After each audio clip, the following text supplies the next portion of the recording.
Andrew, we know that joint replacements have been some of the most successful medical innovations of our time, providing huge benefits to patients around the world. What is going to happen, and what do you think is going to change that with the data that we're starting to gather about these replacements? Do you think we can improve on what we've already delivered?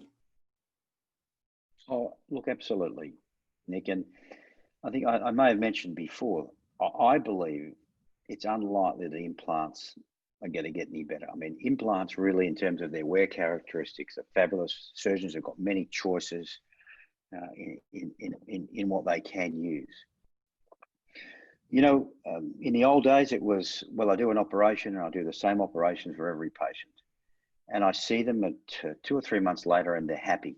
So I write in the notes, patient happy, and that's the end of it. We need to be a little bit more sophisticated now. We've got many implant choices. We need to work out, well, of all those really good choices, what is the best implant for that patient? And we need to get a little bit more sophisticated in how we assess outcomes. Not, are you happy? Are you not happy? Some very, some detailed, validated patient-reported outcomes.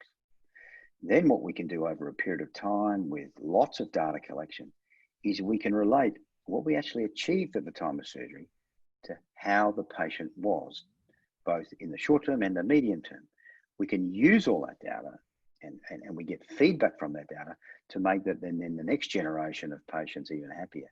So I think, data is king, and it's not just hip replacements and knee replacements where data is king, and that's where the whole world's going, is collecting data and then using that data to create improvements in outcomes in every facet of life, not just our kind of unique little life of hip replacement surgery. That's exciting, and it's an exciting future for patients. Thank you very much.